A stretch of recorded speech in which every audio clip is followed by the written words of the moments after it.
Hello, everyone. I'm Kevin Gosztola, managing editor of Shadowproof, here for the Dissenter Weekly.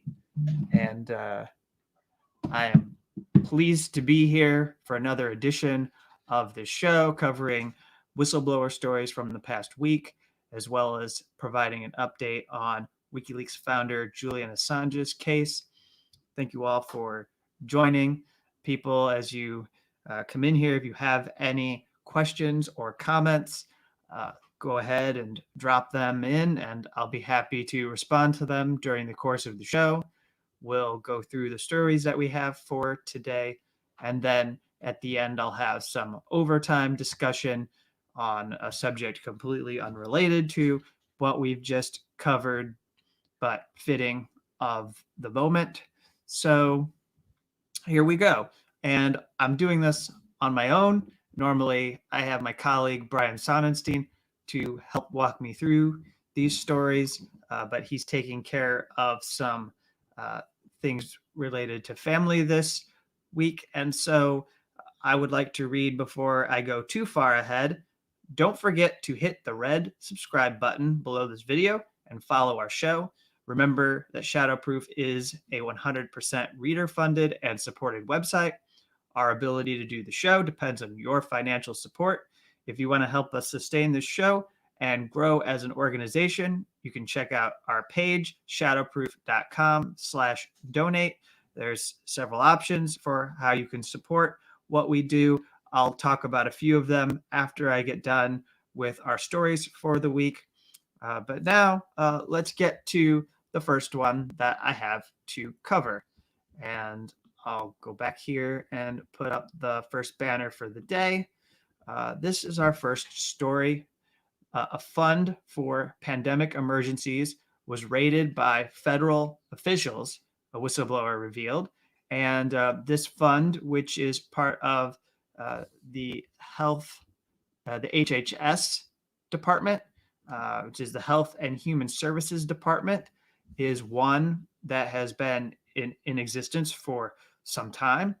From the Washington Post, it's reported that federal officials repeatedly raided a fund earmarked for biomedical research in the years leading up to the coronavirus pandemic, spending millions with an M of dollars to pay for unrelated salaries, administrative expenses, and even the cost of removing office furniture. The Inspector General for Health and Human Services and also an Office of Special Counsel oversight person conducted an investigation. They focused on the hundreds of millions of dollars that were intended for the development of vaccines, drugs, therapies by the Biomedical Advanced Research and Development Authority, or BARDA. Incidentally, this is where Rick Bright, who became a well-known whistleblower last year around the COVID-19 response of the Trump administration, that's where he was working.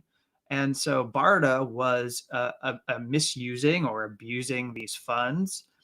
And this practice, according to the report, spans both the Obama and Trump administrations.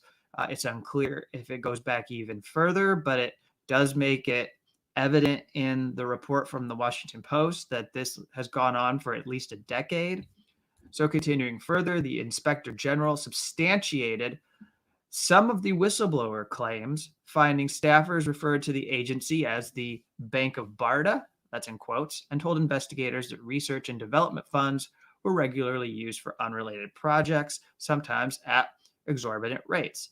We could use the term pet projects to probably describe what this had turned into, a kind of slush fund for these federal government officials, these bureaucrats.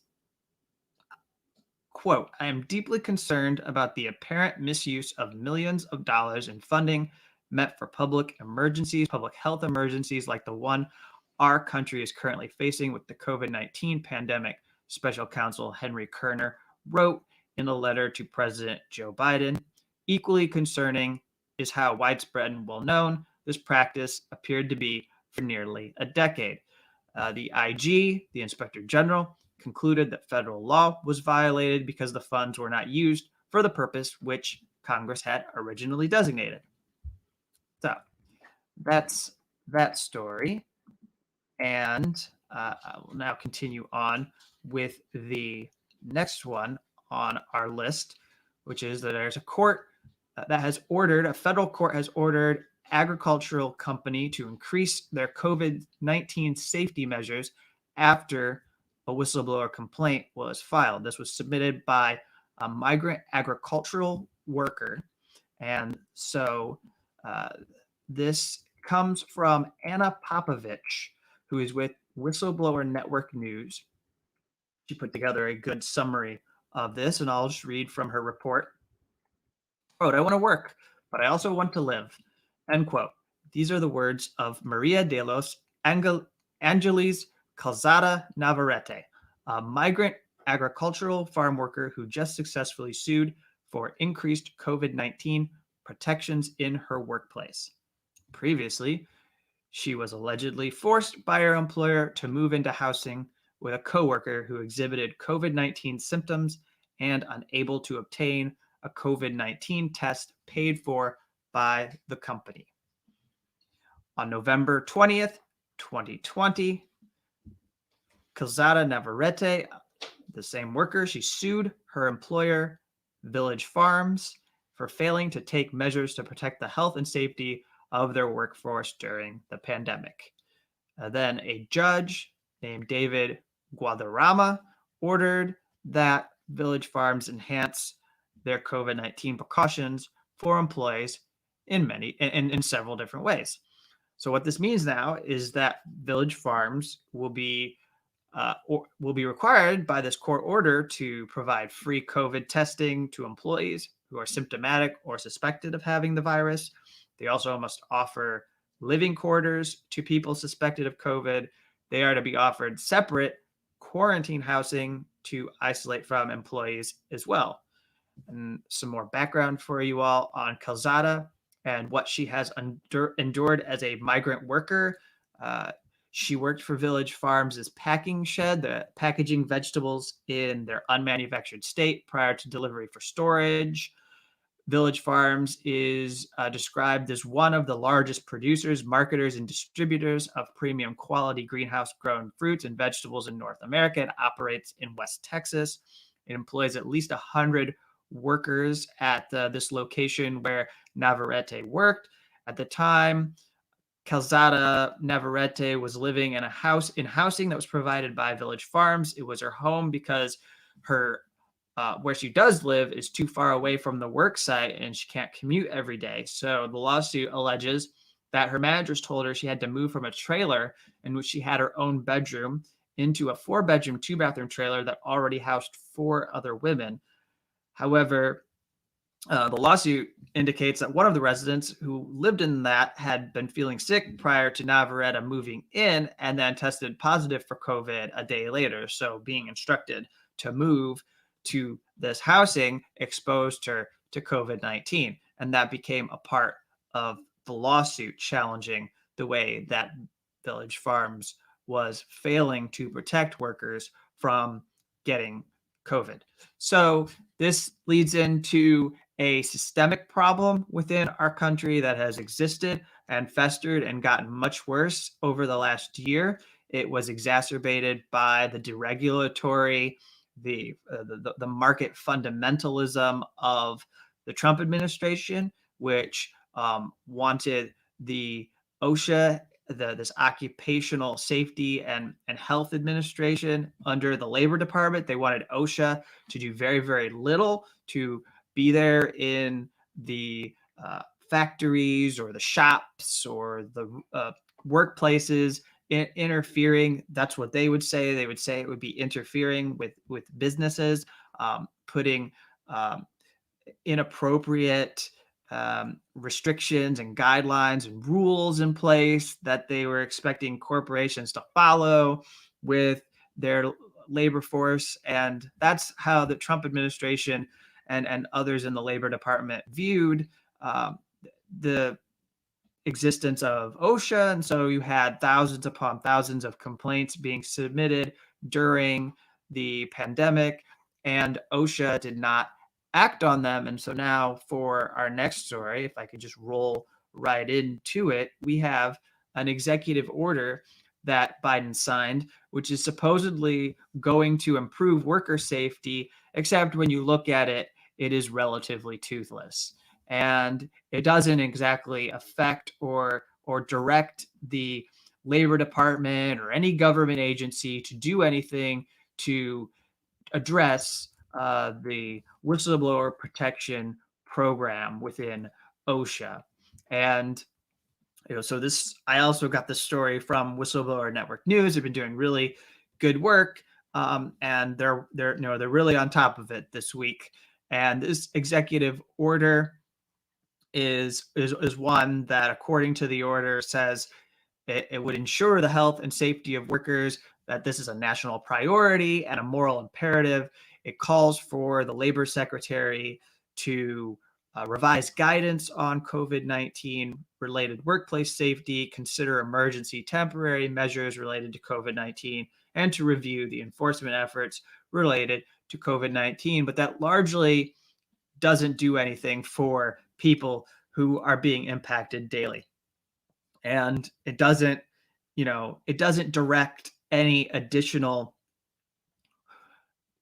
resources in order to deal with the fact that many of these cases are being closed out. These complaints are being closed out without the agency taking any action to help people who are describing and oftentimes in vivid detail what they are going through in their workplace and why they need somebody to intervene, especially if we're talking about people who are at meat packing plants. That was some of the worst, most grueling kind of a situation they were in, most distressful kind of a situation that they were in, where they were forced to keep going, and yet people were just basically making this. The executives were turning these plants into hot zones for the pandemic by virtue of not caring about what was happening to their workforce. So that's that story. And I'm going to keep breezing along here to the next story that we have for this week. And again, thank you to everyone following along. Appreciate you tuning in. I'll take a moment to just check into the comments here. I see some familiar people. I see some people I haven't seen before. Welcome to the Dissenter Weekly broadcast. And so the next story that we have to cover is one in which, not that the other stories didn't have potentially deadly consequences if they aren't taken seriously, but this one definitely does. We're talking about a whistleblower, a known whistleblower, the same person who we've known before, who has warned of potential defects that remain in the Boeing 737 MAX aircrafts, which are returning to fleets that airlines are using for flights. And so what is this going to entail? Are we going to see some horrific headline where 100 or so people die in a plane crash? God, we hope not, but let me get to the specific details of what is being warned here. His name is Ed Pearson. He was the senior manager at Boeing's factory in Renton, Washington. And he testified months ago about his experience working on hundreds of aircraft, including the 737 MAX planes, which crashed in October 2018 and March 2019. He reported serious concerns about the production quality. He called it production quality. He brought this to senior Boeing management before the October crash. And now he says, according to a local news outlet in Washington called mynorthwest.com, which I believe it's up there in the Pacific region of the United States, that he believes problems with the electrical system as a whole continue to persist, and that there are potential defects in the angle of attack sensor that could be still faulty. And yes, there were some issues that were corrected, but these problems are yet to be addressed. He says, I am concerned that there are potential defects in these airplanes that stem back to when the airplanes were manufactured, and I believe these defects could potentially cause future tragedies.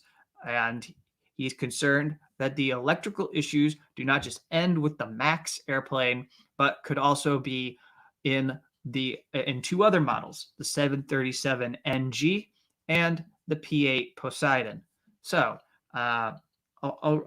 we know the 737 MAX, the 737NG is the second one, the P-8 Poseidon is a third. If you're flying anytime soon, you might want to check and see what your airline is flying.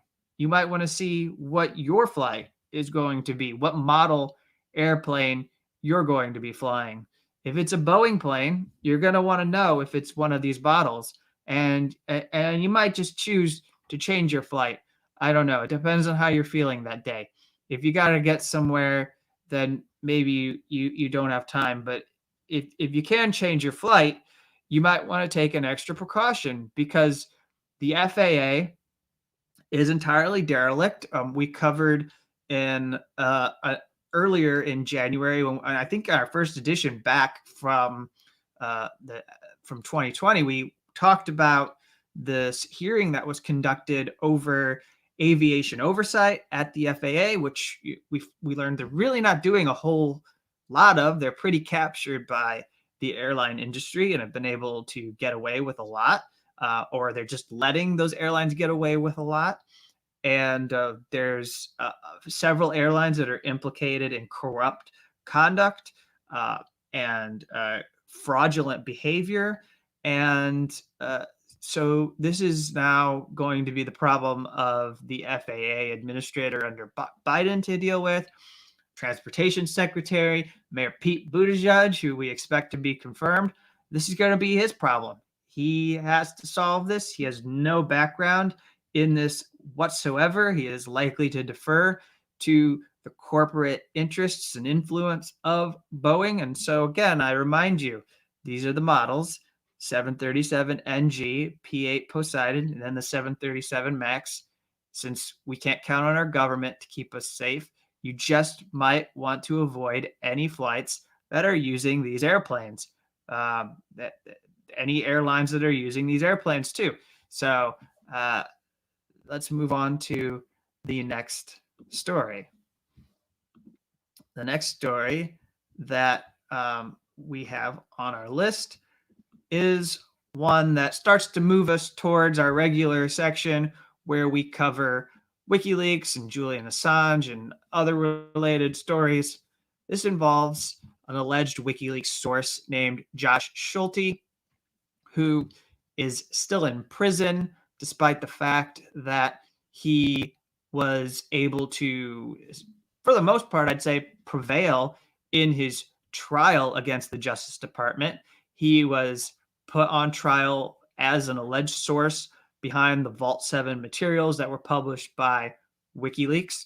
And during that trial, they were unable to convince a jury. The Justice Department was unable to convince a jury that he was the source of the documents. So the jury deadlocked on Espionage Act charges that were brought against him. There were other lesser charges that he was convicted of, but they could not be convinced that this was, in fact, that Joshua Schulte, in fact, is the source. The prosecutors failed to come up with the evidence to prove it. And so what happened is, after the Justice Department is planning to have another go at it, it ended in a mistrial. They're going to have another go at it. He's remained in these inhumane and cruel prison conditions that he described in a filing. And an update to this, although I'm going to be writing about this in some detail because it's been given relatively little attention, but I'm going to give, so the update here is that he is trying to bring a kind of a suit within his criminal case. It's a habeas petition, And now the government, the Justice Department, is telling the court that he can't do it. They're claiming that this is improper, and they're not following the right procedure. So they're trying to use process in order to stop Schulte from holding this prison accountable. He's at the Metropolitan Correctional Center in New York. He's in something called, I believe they call it the 10 unit or 10 South, and there he's under special administrative measures. Which, if you've been following the show, you followed my coverage on Julian Assange. There's been a lot of talk about how he'd be subject to special administrative measures if he was brought to the United States after his trial.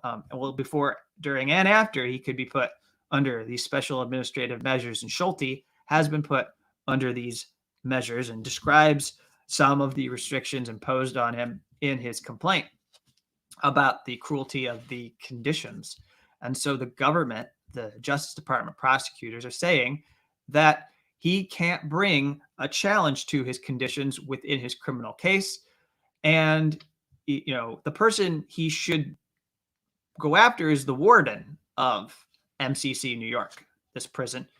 And they should be a defendant, but that's not something he can do in this case, in the criminal case against him. He's being prosecuted, so they can't add this warden as a defendant, which means that what they're basically setting up here is that if the court hearing this criminal case can't review the conduct of the prison, then Josh Schulte is in a position where he has to file his own separate civil lawsuit and then challenge the confinement conditions that way.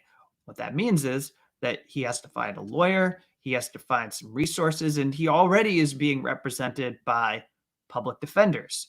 And he likely has no money for this, but also he himself still faces very serious charges, and he has to worry about his defense for this trial that is upcoming, this second trial against him.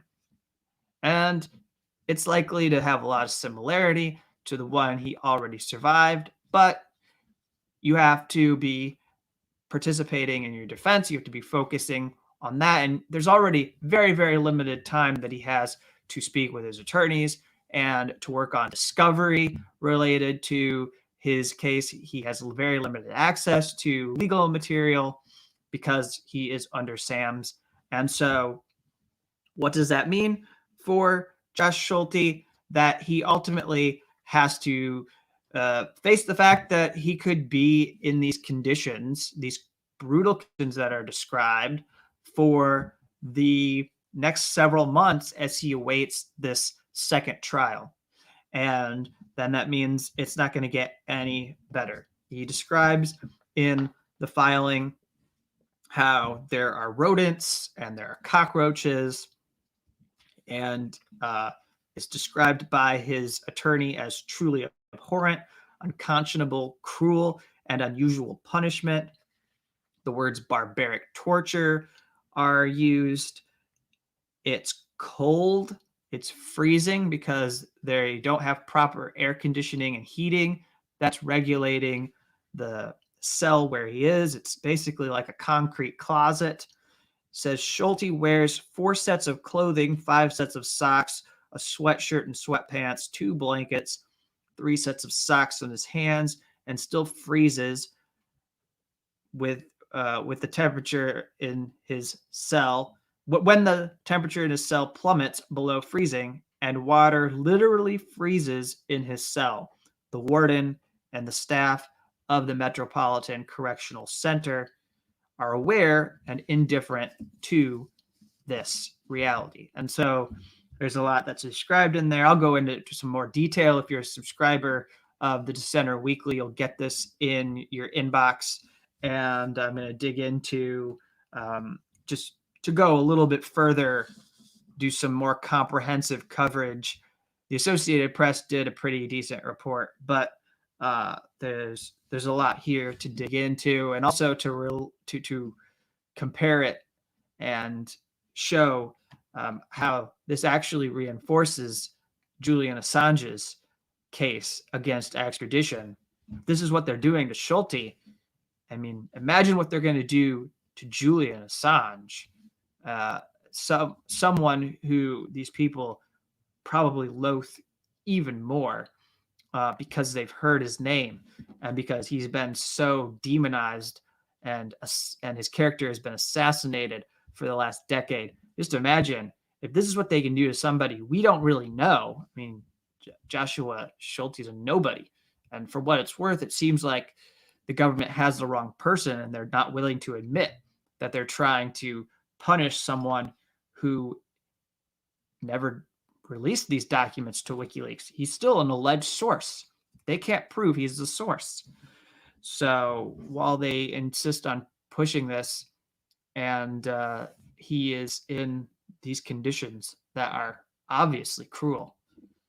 So the next thing that I want to talk with you all about is a victory, something happy, something we can celebrate, something that we can be glad happened in the United Kingdom. Stefania Maritzi, a friend, colleague of the show, we've interviewed her for the Shadowproof YouTube channel.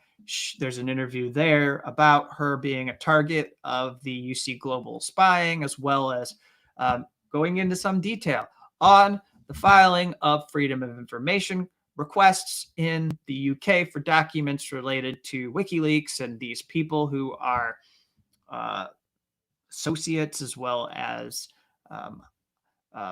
people who were involved in running the organization who we know have been targeted. And she asked for specific documents that mention their names.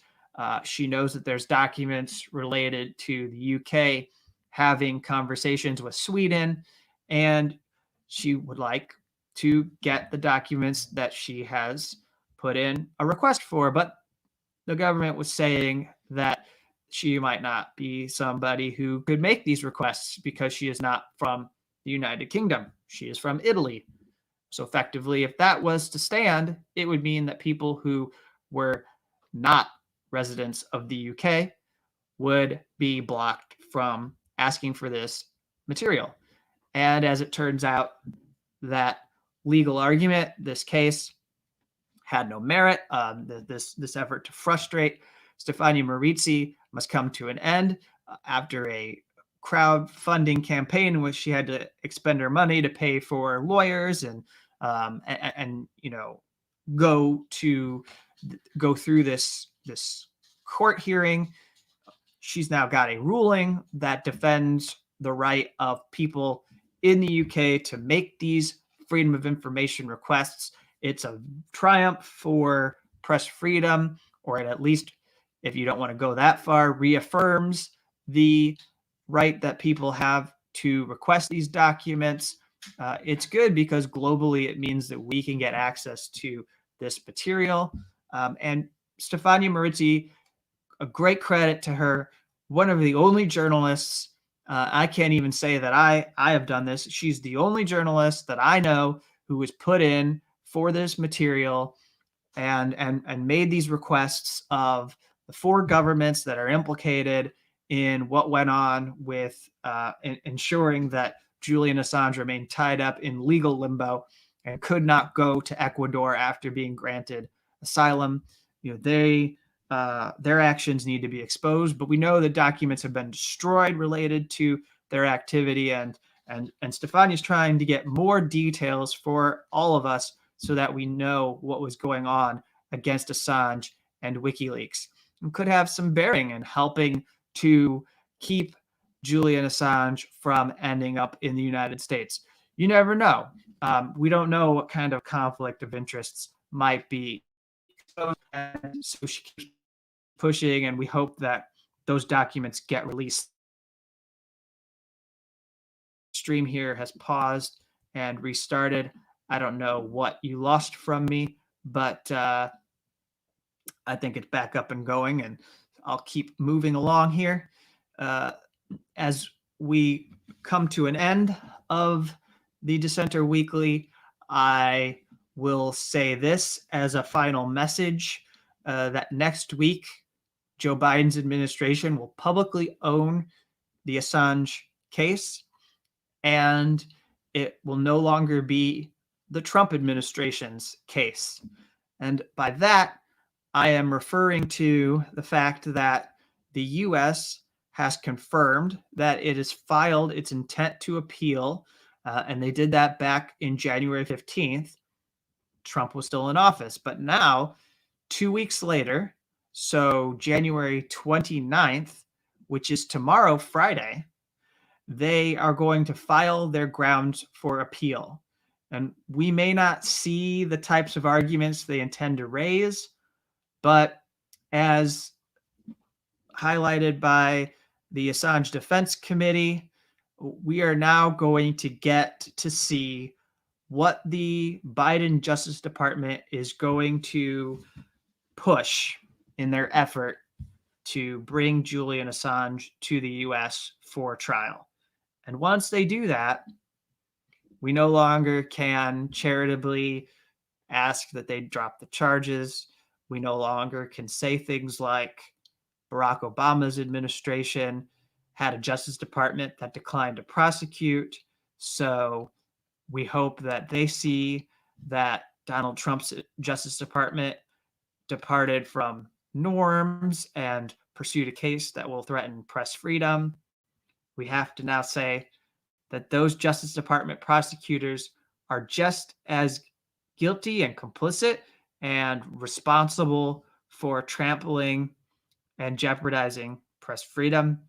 And they are going after somebody who has deteriorated mental health, who has other physical health problems that will be impacted if he is incarcerated in the United States, that they're pushing for extradition could very well result in someone taking their life in a U.S. prison if they are pushed to the brink of insanity, or if they are held in special administrative measures, the kind of conditions that we see in Joshua Schulte's case and in other cases, the way that terrorists, people who are guilty of very extreme violent offenses, the way that they are treated when they're put into what amount to barbaric conditions in the Supermax prison in ADX Florence in Colorado. And so they no longer can act like this is just any old decision and they're just going by what they have to do. Don't let them get away with saying they inherited this and they have to move forward with it. They could drop the charges against Julian Assange. They lost their extradition case, lost, and they're appealing. By going forward with the appeal, they are effectively co-signing it, and they're saying that they think that WikiLeaks founder Julian Assange, a journalist, should be put on trial despite all of the condemnations from human rights groups like Amnesty International, like the condemnations from civil liberties groups such as ACLU. And there are even people from ACLU who in the past were staff attorneys there. They now work in the Biden administration. I don't know if they're going to speak up. Probably not. They may not feel it's their lane. They're likely to keep themselves silent, be complicit. But this administration needs in the world, in European governments, and in these non-profit organizations, these human rights and press freedom organizations that widely condemn what the Trump administration did. And the time is dwindling for them to get on the right side before they will be implicated. And yes, I know the history of Joe Biden. I've talked about it here. I know about the history of the Justice Department and what they've done with setting up a grand jury in the Eastern District of Virginia, how they went after people like Chelsea Manning very aggressively and cruelly had her thrown into the Alexandria Detention Center where Julian Assange would likely be brought if he was put to trial. But I'm saying just very clearly that every one of us out here that believe that this needs to come to an end, the moment of uncertainty is slipping away, and very soon they will have committed to keeping this going. And I dread that, because it means that they will have reached a point of no return, and we are going to see this case come before the high court. And if they win there, then this just keeps on ticking.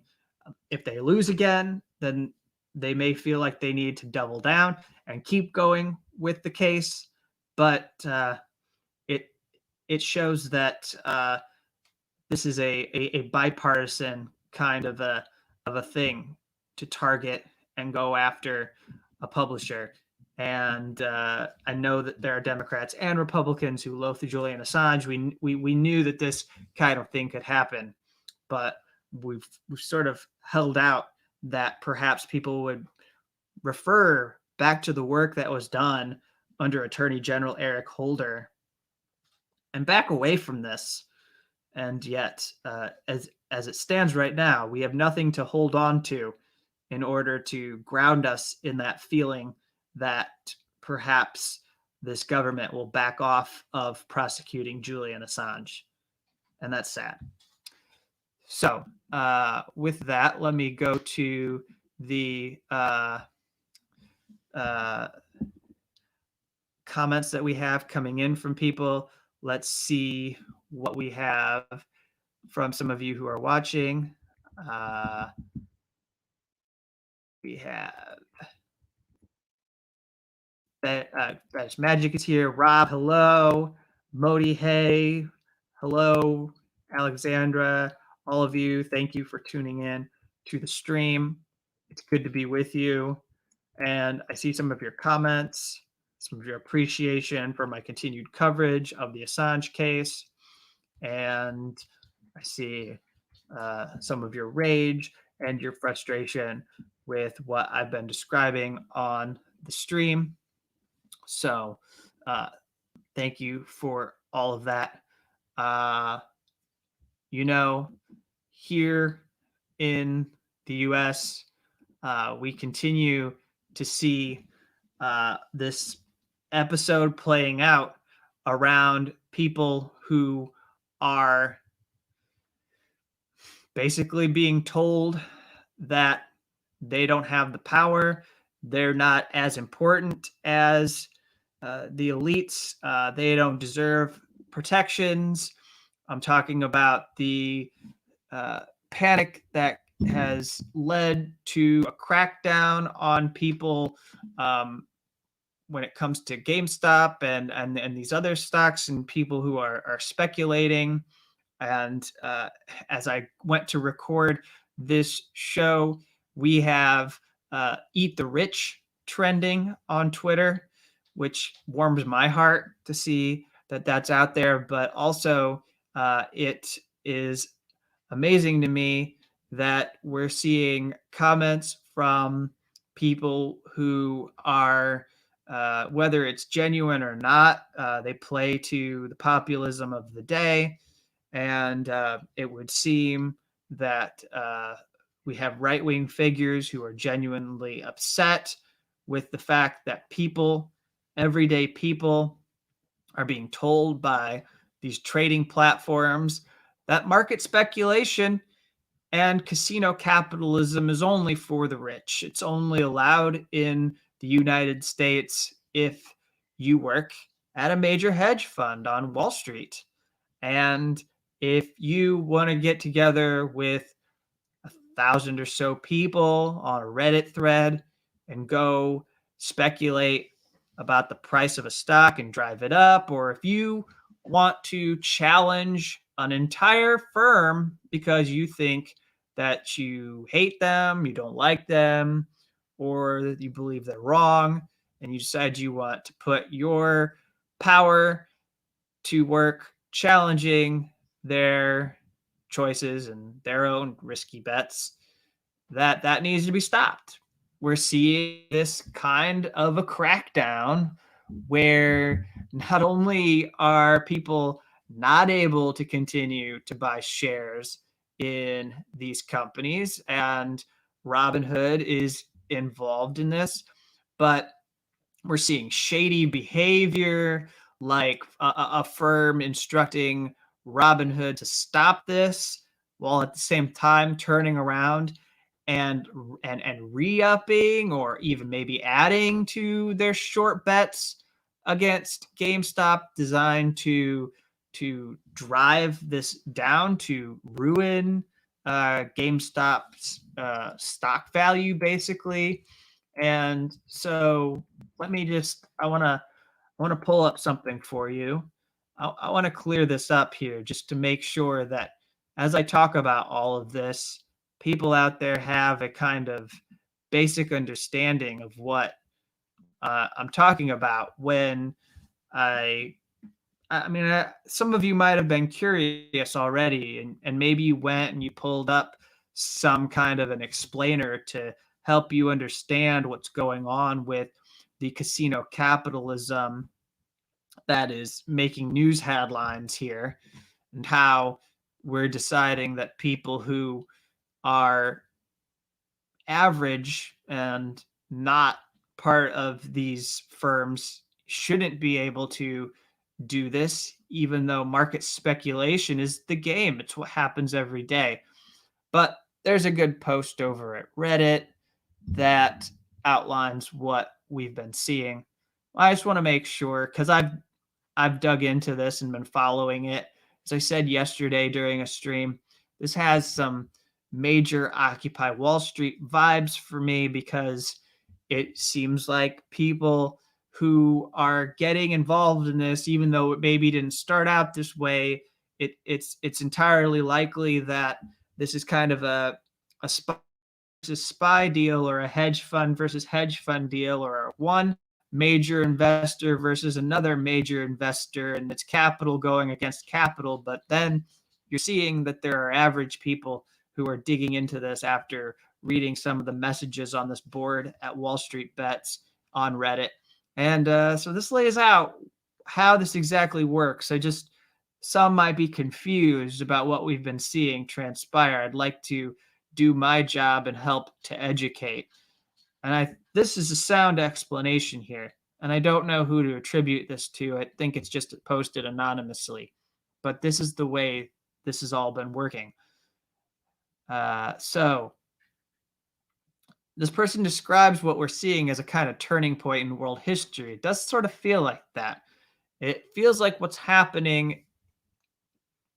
We all had a reaction to the mob raiding Capitol Hill. That seemed like a moment that was going to have ripple effects for the rest of this year. This seems like another moment that is going to have impact for the rest of the year. And we're not even in February yet, and we've got two defining moments of 2021 that are going to set off, that have set off panics, that have led to actions that are going to be extremely short-sighted. And I'm not trying to do a pun there. So a short is when you borrow a stock from a broker and sell it immediately at its current price.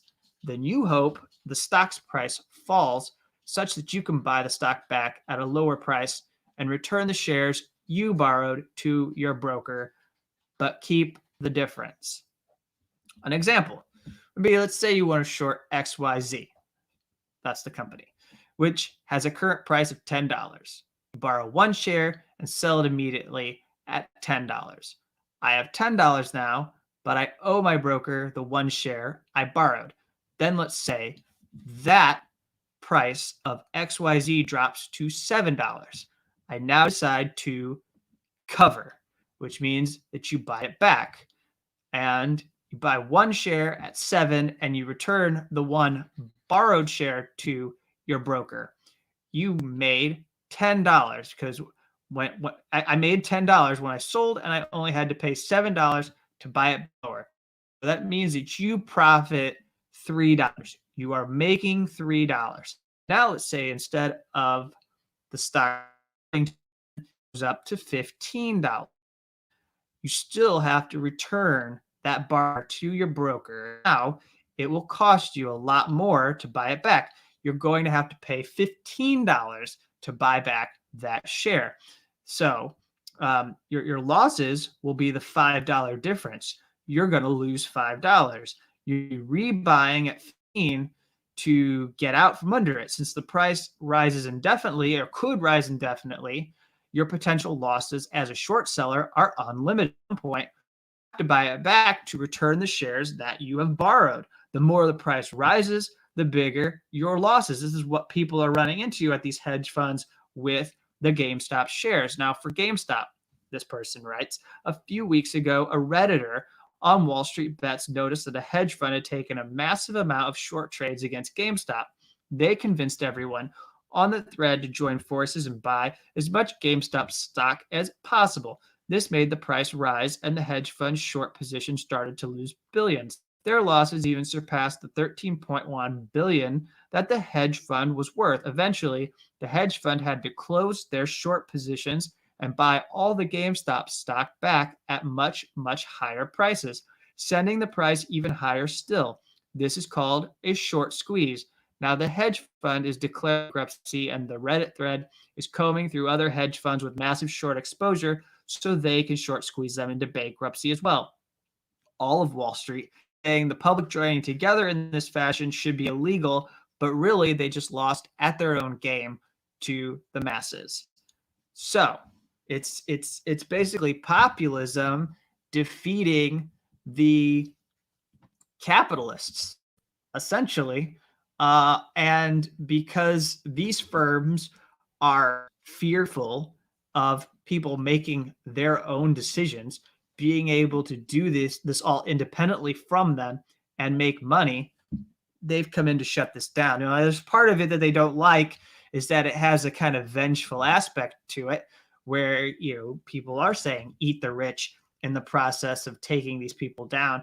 That's why you've seen a kind of alliance from both left and right of people at the bottom who are excited to see the meltdown among elites like myself. I have enjoyed this. I find this hilarious. I think it's a great thing. And then in the last 24 hours, it's gotten to the point where we're hearing that the Securities and Exchange Commission is going to be potentially seizing profits from these individuals who have been doing this kind of trading, if they can tie it back to what's been going on here. And that's something that should make everyone livid, just because it's another example of the two-tiered system of justice in the United States. Where's that for the people who are in these firms who are involved in what should be illegal? It's a naked short. What they did to GameStop should be illegal. It was made illegal after the economic crash back in 2008. It's just that it essentially became deregulated by virtue of the Trump administration not feeling like it was something they needed to be involved in watching and preventing. When he was in office, they moved to unravel some of the guidelines that had been put in place by the Dodd-Frank Act, which was the very modest kind of milquetoast financial reform that was passed to do just a little more. But again, it didn't get us back to what needed to be fully repaired, which was, the Glass-Steagall Act was dismantled under President Bill Clinton. And that's truly what opened the floodgates to this kind of speculative action that we've been seeing. And there's a lot of things that could be done, but what we're seeing are people who are part of this, can you smell that? They're part of this neoliberal rot that stinks. And Nancy Pelosi says she's going to be investigating. Who believes that Nancy Pelosi isn't going to just serve the interests of these hedge fund managers? She herself was taking out calls on Tesla. She was placing bets on Tesla stock going higher several days ago. She's complicit as well. She's able to speculate. She's going to be involved in congressional action that could drive the prices of electric vehicle stocks higher. And she's going to come in and say that we need to do something to stop people getting together on Reddit to talk about What can they get into next? What can they pump higher next? Even though this is the game, this is what people are doing on Wall Street for the last years, for the last 10, 20 years. This is what a huge part of how the elites define the U.S. economy. This is what is happening every single day. Before this, there's been pumps and there's been dumping of these stocks for many years, and it's been accepted as a part of the so-called free market. But now you've got conversations with the White House and these hedge fund managers and the SEC, and they're getting involved, and they're going to protect the elite money managers or money handlers over at these firms. And some of them are involved in doing administration or putting up money for these trading platforms so they can control who is able to short sell or who is able to buy and purchase shares of these very stocks that they are in the process of trying to short in order to make a fortune. And they don't want to lose. They don't want to be wrong. The worst part about it is they don't want to be embarrassed and shamed and everybody find that they actually don't know. I mean, a lot of this, you can draw a comparison to when the elites failed to stop Donald Trump from becoming the Republican Party's presidential nominee, to when Democratic elites were failing to suppress Bernie Sanders and keep him from challenging Hillary Clinton. They just couldn't believe that we weren't listening to them, that this squishy, awful political center that consistently fails us, that represents a betrayal of the liberal class, that represents the decline of our country in every way, that they refuse to respond to the needs of working people and helping anyone. They just could not believe that we wouldn't listen to everything they had to say about why, Donald Trump couldn't be president. He couldn't be nominated. Why Bernie Sanders couldn't be president. He couldn't be nominated. You guys, you're supposed to vote for the people we are boosting. You're supposed to vote for Hillary Clinton. You're supposed to vote for Joe Biden. You're supposed to vote for Kamala Harris, or you're supposed to vote for these figures that we put before you. Mayor Pete Buttigieg. Why don't you like Mayor Pete Buttigieg? Well, I don't know. Maybe because he looks like he comes from a comic book spy agency, and they're upset because, again, this shows that they cannot that they are failing to control the masses. Essentially, they're failing to control the masses, and they're trying to do whatever they can to get a hold of everybody again, and to determine what people do with their money, can and can't do to set those. So it's us, the unwashed, that have to be regulated. It's the people at the top who we're supposed to trust that they're making the right decisions. And you hear Chuck Todd and some of these other MSNBC hosts going on about how state governments, they're going to lose money in their public pension funds. Well, why the fuck do you have your pension funds in a firm that's taken out risky bets that companies are going to fail? Why are you playing these games with people's retirement funds? What if we do something about that?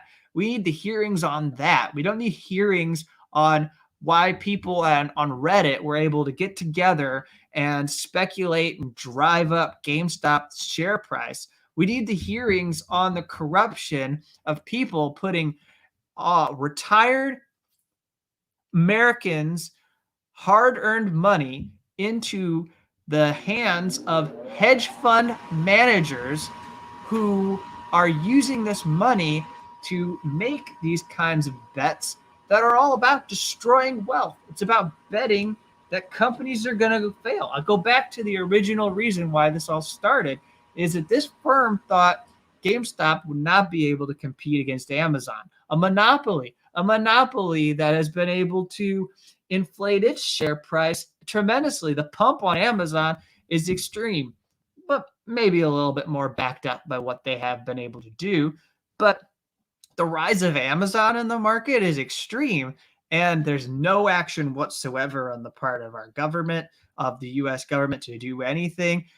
And it's swallowing up sectors. It's taking up delivery services. It's getting into groceries. It's getting into music and getting into video gaming, and it's getting into everything. And eventually everything that we all get is going to come from Jeff Bezos. Jeff Bezos will own Washington Post. It's going to, at some point, probably find a way to purchase a cable news network, or maybe it doesn't have to, because the people at those news networks tend to identify with him anyways and serve his needs and cater to him without saying much negatively that could affect his bottom line. And now he's trying to people who are sticking up for his interests, who don't like that he's being taxed in Seattle, are going after Kshama Sawant, who's a socialist city council member who has challenged corporate power and taken action and pushed for legislation in the city council when Wall Street Democrats would not push for this kind of action. And so here it is. This is where we find ourselves. I've got a couple things to show before I conclude, and then I'm going to come back to you and see what you've all been saying. So we've got this from Alexis Ohanian, and I need to just move this over to my browser so I can show it on the screen. I'll pull this up here. It's been a pleasure talking to all of you today.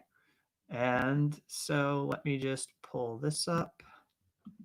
And we see that Alexis, I believe he was a co-founder of Reddit.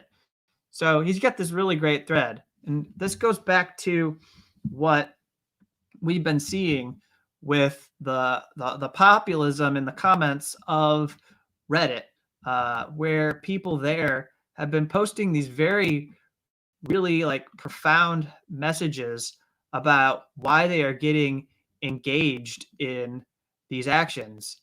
This person says, "I'm a silent browser on Reddit. The 2008 recession collapsed my family, 6 boys, parents with no college and new credit, so far into poverty that my parents will never climb out. Banks don't touch them with a 10-foot pole. They hit rock bottom. That's how I grew up. I'm doing great after climbing out of the lower class, but my younger brothers still have a mountain to climb to get out of the dark shadow. You people are beautiful. Fuck these bastards." And that's the energy that you can find on this message board, and saying that this person said, "I grew up sleeping on the floor of my grandmother's house in a bedroom with all my brothers." So pretty poor. And this is what we're seeing. Here's another one, another testimonial. These testimonials are in these threads. If you spend hours sifting through them, you can find these. "I'm right there with you. 12 people in a 3-bedroom house with children sleeping on the floor because there's no room in the beds, growing and jarring our food for the year and eating what we grow or not eating at all. The shit was rough. There were times we were so hungry that you just didn't feel hungry anymore. These big wig fucks ruined so many people, and a lot of them weren't even invested. If I can do my part to give it right back to them, that I will hold till my grave. I don't care what the value is set at. If it comes close to my sell amount, I'll raise it another 50K.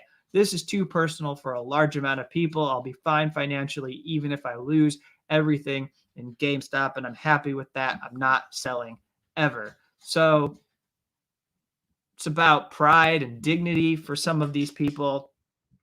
And so this is another one. "My parents invested my college funds in Lehman Brothers 8 months before it went bankrupt."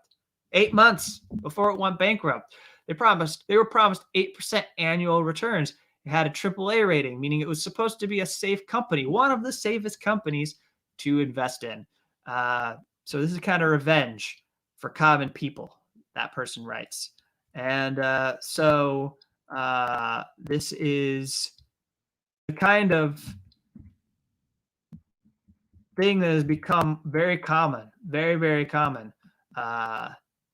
Here's one more for you. This story someone shared about being in their early teens during the '08 crisis. I vividly remember the enormous repercussions that the reckless actions by those on Wall Street had in my personal life, the lives of those close to me. I was fortunate. My parents were prudent and a little paranoid. They had some food storage saved up. When that crisis hit our family, we were able to keep our little house, but we lived off of pancake mix and powdered milk and beans and rice for a year. Ever since then, my parents have kept a food storage and they keep it updated and fresh. Those close to me. My friends and extended family were not nearly as fortunate. My aunt moved in with us and paid what little rent she could to my family while she tried to find any sort of work. Do you know what tomato soup made out of school cafeteria ketchup packets tastes like? My friends got to find out. Almost a year after the crisis was low, my dad had stabilized our income stream, and to help out others, he was hiring my friends' dads for odd housework. One of them built a new closet in our guest room. Another one did some landscaping in our backyard. I will forever be so proud of my parents because in a time of need, even when I have no doubt money was still tight, they had the mindfulness and compassion to help out those who absolutely needed it. To Melvin Capital, this is the firm that's betting that GameStop is going to blow up. This person writes, you stand for everything I hated during that time. You're a firm who makes money off of exploiting a company and manipulating markets and media to your advantage. Your continued existence is a sharp reminder that the ones in charge of so much hardship during the '08 crisis were not punished. And your blatant disregard for the law made obvious months ago through your illegal naked short selling and more recently your obscene market manipulation after hours shows that you haven't learned a single thing since '08. And why would you? Your ilk were bailed out and rewarded for terrible and illegal financial decisions that negatively changed the lives of millions. I bought shares a few days ago. I dumped my savings into GameStop, paid my rent for this month with my credit card, and dumped my rent money into more GameStop, which for the people here at Wall Street Bets, I would not recommend, and I'm holding. This is personal for me and millions of others. You can drop the price of GameStop after hours, $120, but I'm not going anywhere. You can pay for thousands of Reddit bots. I'm holding. You can get every mainstream media outlet to demonize us. I don't care. I'm making this as painful as I can for you. And, you know, they tried. They really tried to make it completely collapse. It did go down today, but at some point today, it actually was even higher than it was yesterday, which shows that like that energy was again prevailing over the rich people at these firms that are committed to making wealth off of the destruction of capital. And so let me come back to the stream. Let me begin to wind this all down. Let's see what you all are saying here. Yes, the 2008 crisis is unforgivable. And also share my disdain for Chuck Todd. What will happen to GameStop? Well, so GameStop might continue to live on, but it's going to depend on whether they can reinvent their business. A lot of this doesn't really have any bearing on whether GameStop succeeds or not, presuming that they're not depending on the money in these shares for, I guess, their liquidity. But I'm not the most sound economic mind out there, so I think that there are some open questions about what this does, but you have to be very concerned as you look at what is going on with your shares when it's being inflated to this high price by people at Wall Street Bets.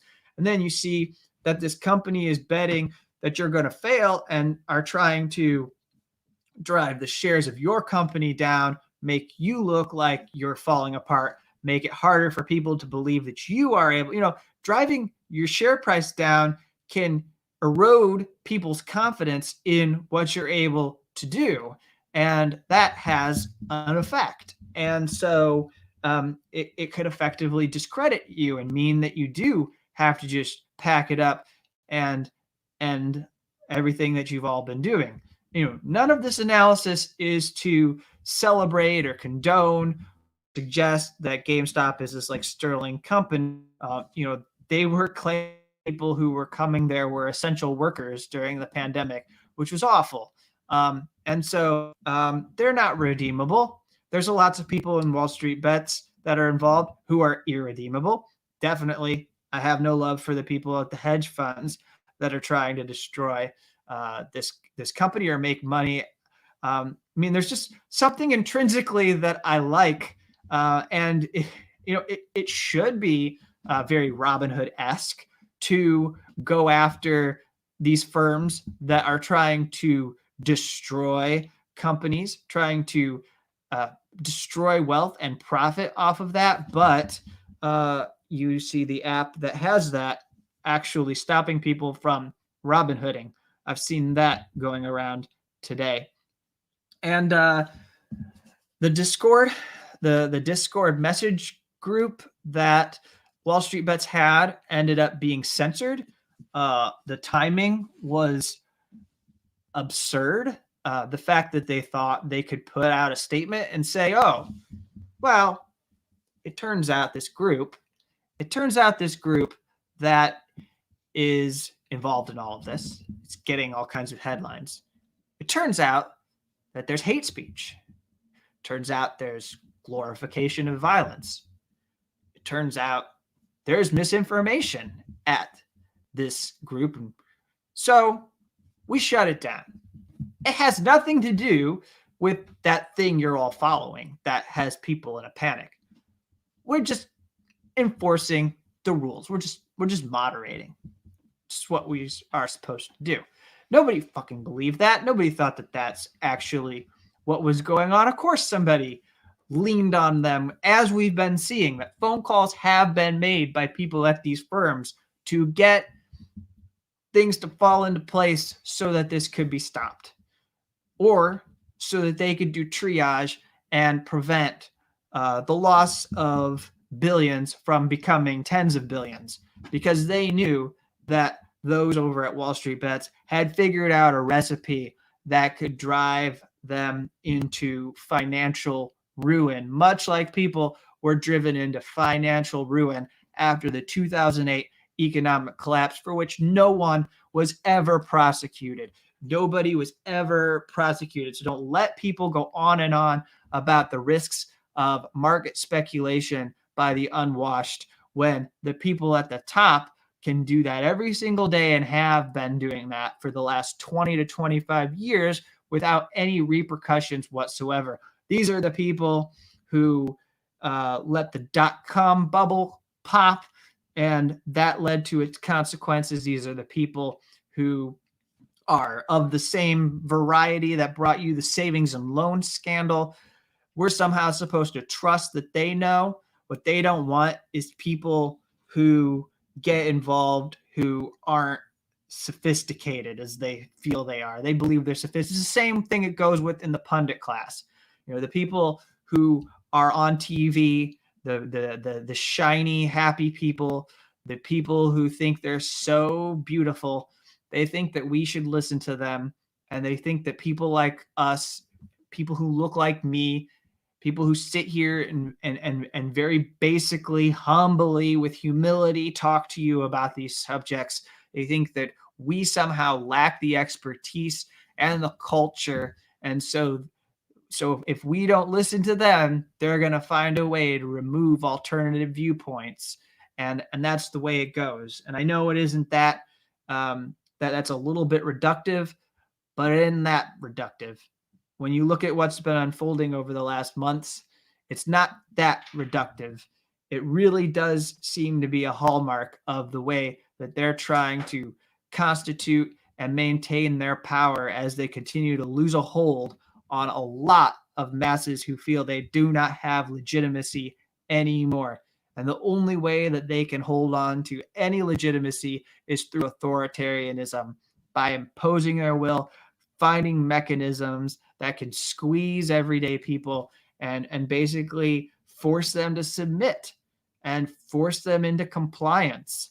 it is atrocious. And I think that, this just goes along the lines. I'm not in favor of raiding Capitol Hill, but nobody can deny that that came from a discontent that was pushed by elites through misinformation, who told them this idea that Joe Biden shouldn't have been president because there was a massive electoral fraud. And there were people in media, in the right-wing media echo chamber, making money off of that. And there were people who are politicians in Congress who were lying to and making them feel like they needed to show up and take some kind of action. And then this is what happened. And then everyone gets worked up about them. But we don't take a lot of time looking at the system. We don't spend time calling for hearings. We got to get the white supremacists out of the police forces. We got to get the white nationalists, the neo-Nazi sympathizers out of our military. And we know they're there. Matt Kenner did a whole book on this back during the Iraq War, or the days of the Iraq War in the 2000s. Because we know that those people are there, and they're on the radar of the FBI, the DHS. These places know that they're out there. They're going to these groups and making some of them into informants for these federal government agencies. So they know the threats. They're just not doing anything about it, but we're not going to spend time on it. We're going to go and get angry at, Ethel and Bob, who decided to come from Florida and fly up there with their camp T-shirts, and they are waving their patriot flags, and maybe Bob flashed a white power symbol. We don't know, but they read something somewhere that suggested that they needed to deploy in order to save Donald Trump from the deep state. So they were there. They're obviously delusional. They obviously are under terrible misconceptions. But where does that go? That comes from elites. But in this case, it's not the same. You cannot compare it. This thing is, these people know what they're doing. By and large, the people at this message board that are directing people, they have an analysis. They knew that what they were doing and telling people to bet on the stock was going to work. And they knew they had the numbers. And that's what frightened this hedge fund firm. And so what we're doing is we're seeing this basically, we're seeing a restriction of speech, all to protect people who have money because they've lost at a game that they always thought they liked to play. They just hope that we weren't involved in playing it with them. And so, so thank you all for following. Thank you for becoming subscribers to the Substack. Thank you for becoming a donor to Shadowproof.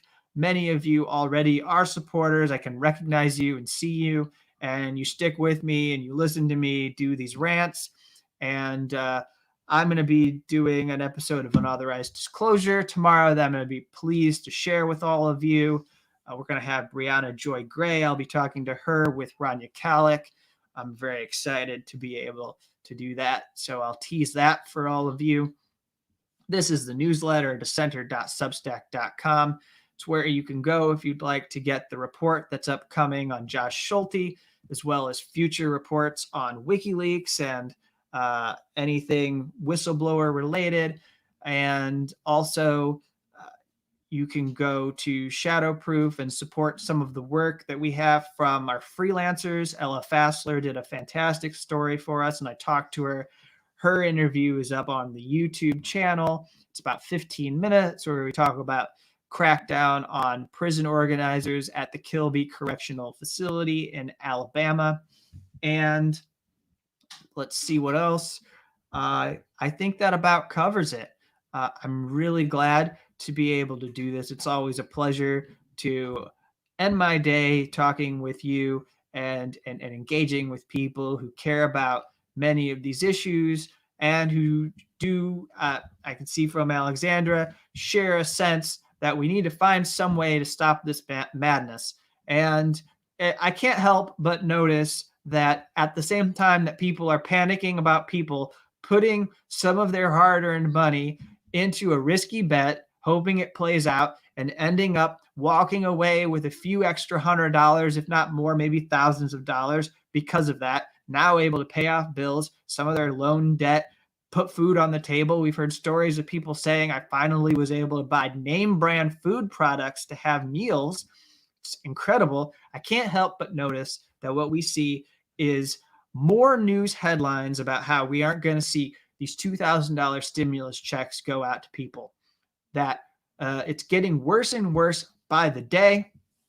And it's now become, they're going to come up with more targeted checks. So I don't know what that means, because first it's not 2,000 anymore. It's going to be 1,400. I only meant that I was going to add on to the $600 and get people to 2,000. Then it was, we're going to means test them. And now, in addition to that, it's somehow they're going to be more targeted. And then the package of money that they're going to put forward to be passed is shrinking and shrinking by the hour. And that's going to diminish what we're able to do in order to help people who are in need and trying to survive a pandemic that is become an uncontrolled spread and has been virtually that way for the last month and a half, where it's very near impossible to leave your house without coming into contact with someone who likely is carrying the virus. And so it is absolutely atrocious and vile to listen to anyone lecture, and anyone who's excited to crush the people who are making these risky bets, because they think they know nothing, and they're happy to see what's happening, and they're saying they want the government to come and clamp down on them. I say, fuck you, because that is awful. That is absolutely awful. This class warfare is blatant. It's in your face. And I can only shake my head. I'm speechless. I don't really have words, because that you want to antagonize and make this worse. Just know that eventually the pitchforks are going to come. The mob is going to end up at the door. And yes, I am taking my vitamin D. Thank you for those who are concerned. I have been taking care of myself, taking vitamins, trying to maintain my health while there's an uncontrolled spread of this virus. I really don't go anywhere. I mostly sit here and do the journalism work that needs to be done, covering stories that I know are very friendly and cozy. Press corps won't do anything to investigate. And I don't know if the vitamin D comment was a pun, but if it wasn't, I took it seriously. In any case, it's been good to talk with all of you. And yeah, we got some really good lighting today, as I've had some sunshine coming in the window. I have these well windows, and it was very great. I'm very happy with how it all worked out today. So to all of you who maybe weren't expecting me to respond to that comment, I thank you. And why don't we just sign off with the agreement that we should eat the rich? I think that's a really fine thought for us to all end with. Eat the rich.